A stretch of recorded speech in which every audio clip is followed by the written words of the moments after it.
Here we go. Man, I need to clean this engine bay.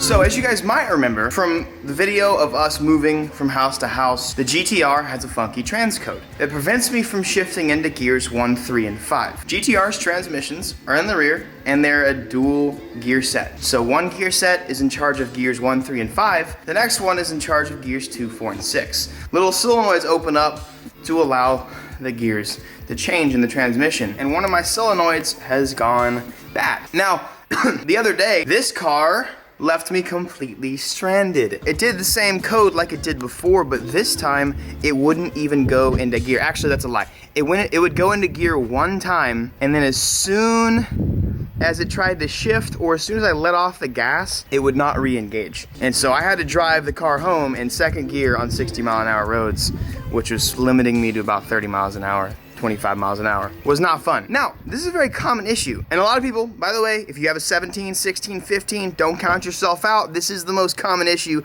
in every year. Oh, also, the jing-a-ling-a-ling-a-ling you hear is gonna go away too, because your boy got a 2015 bell housing. Now, I've never trailered this car before, so I have no idea if it's even gonna fit well on this trailer, or if the Tahoe's gonna love it. Don't really care though. Definitely gotta come this way.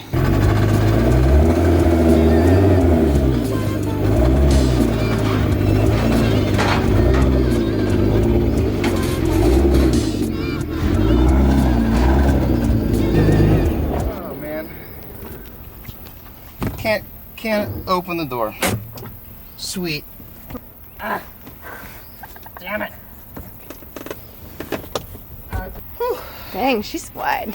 Yeah, she's a fat girl. She got a big butt. Booty, booty, booty. Now, anytime something unfortunate or annoying or bad happens in your life, it's good to go through things that you might be thankful for. The other day, it would not re-engage into gear and it would not go into reverse. Would not have gotten on the trailer just now if that did not happen, so very grateful for it. Shout out to the hoe, because we just towed a 3,800-pound car with a 3,000-pound trailer, no problem.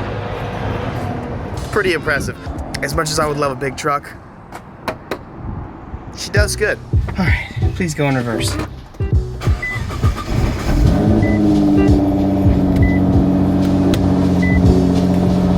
How y'all doing? Thank you. It went into reverse again. Still gotta fix it though. Just to let you know how extensive this project is, no matter what, no matter where you go, the transmission has to be dropped from the car. If you guys are the unfortunate person, well, it doesn't matter. If you own a GTR, you're probably gonna have to do this unless you just don't drive it. Ethan does it all the time. Does it well. Very cost effective too. So if you need this job, hit up Trackstar Motorworks. And Ethan, you're saying that you had to put like some weights in the back, in the trunk? Yeah, before we pull the trans out, because it's gonna be super imbalanced then, you know, all that weight will be removed. And so we're gonna put some big vices and things in your trunk to weigh it down for the moment that we drop the trans out. Cool, all right. I wanna show you guys the bell housing rattle that this car has. This is one of the only things that 09 to 12 is like specific for having, is the bell housing rattle. And it's really bad. It's very funny, but bad. Well, I'm sure, so here we go. Ah! That's what it does at the idle, dude. Is there like a bushing that wears out? Inside of there. Oh, it's a bearing. That wears, and yeah. And then it just has so much play. Yep. And so I have one from it's pretty actually new. It's from like a 2016, something like that I bought months ago. Now we're finally able to put that in. So we're gonna be doing that today. We're gonna be fixing all of the transmission issues.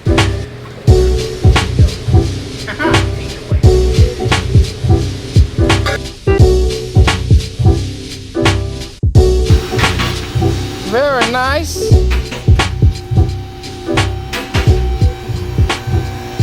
Ooh, so there is the transmission for an R35 GTR. So this job in particular cannot be done without this happening. If you catch it early enough, I don't know if doing the TSB clips by themselves actually prevent these solenoids.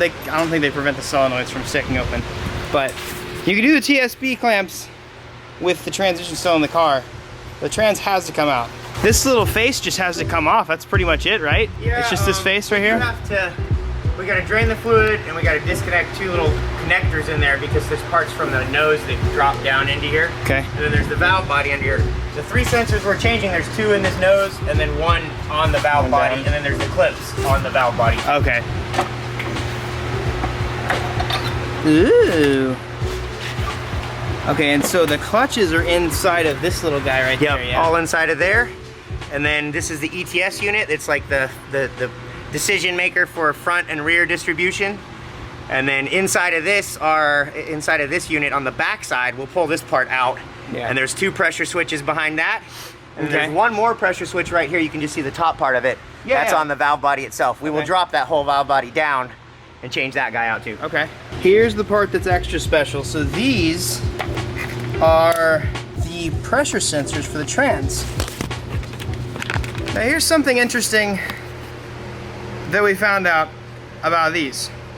Where we got them, the guy did a little inscription of his company, but he left the model number on there, or the part number. And so we found out there's something that like a Honda might use, but we didn't want to take the chance of it being like a little bit altered, and then with doing all this work, we didn't want to like get the wrong thing and then it not work exactly correctly. So he might have altered something like this, but these little guys these are about 700 bucks a set or something like that. 600 for the set, yeah. 600 for a set. So the bell housing is also something very expensive from Nissan, and they don't cover it. They never did a recall on it, even though it's a common issue. Super dumb, right? I got kind of lucky and had a GTR friend of mine that took his out and had a full built trans motor, and so I got his old bell housing. Usually you can buy them for about $1,500 from people. I got a pretty decent deal on mine. So it's still not cheap.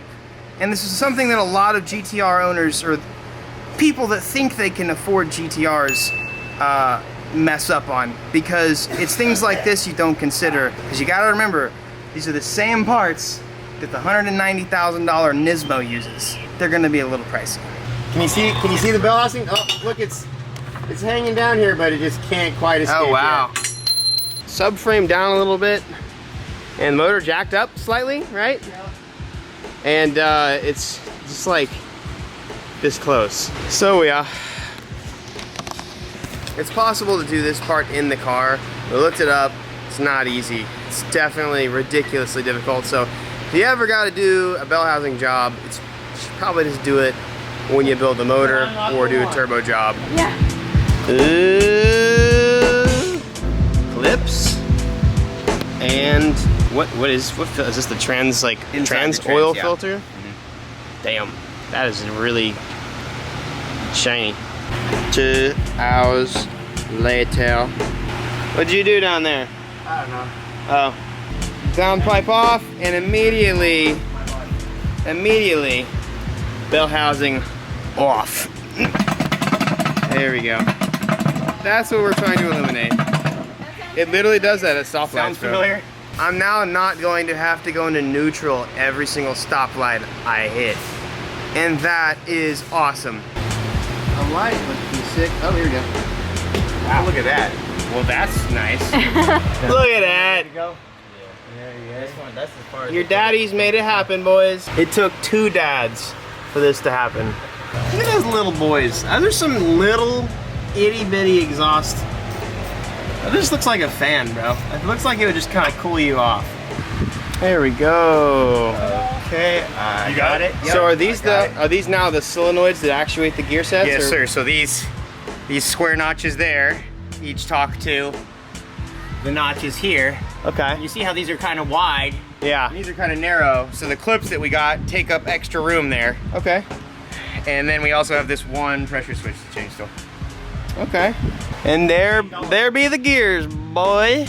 So I'm in the little engine building room, and this is one of the bad set of solenoids actuators. So these have a very specific way they have to go to match up with these little guys. But these will change based off of different pressures, and they will actually engage forks in the transmission.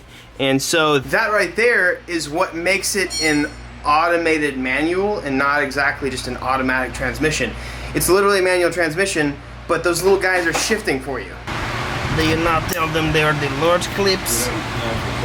Hey, by the way, that's not from Alberto. That is Nacho Libre. And if you don't know that, I don't know. I don't know. Can't ever be friends. I have installed the very fancy paper clips here, which are holding all of the pistons in the I see. upright and square position, so that as I slide the valve body up, they all find those 4 notches that they're going into. Okay. So those are service holes. Yep. That's what those are. And you literally just use like some sort of that. Yeah, Nissan has like some tool that they sell, I'm sure, but like It's $3,000. One eternity later.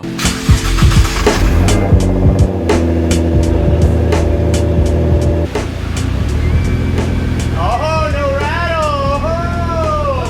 rattle! Oh! Okay, so we're in gear. First gear, get a little gas. Oh, we're in second gear, baby. Third gear.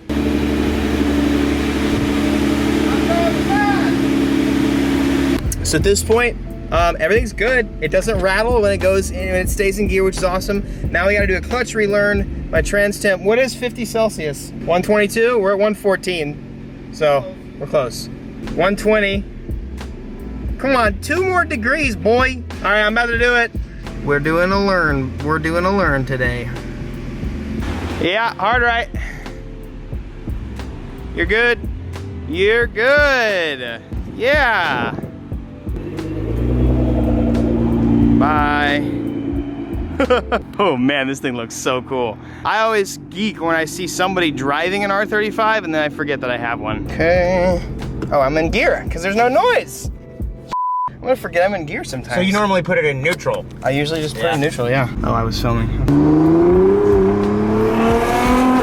Not traction.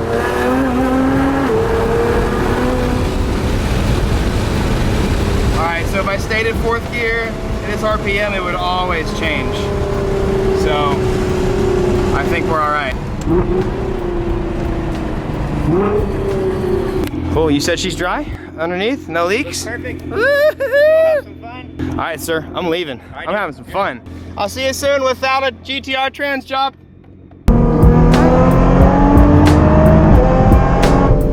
Yeah! Finally be zooming again. I miss this car so much.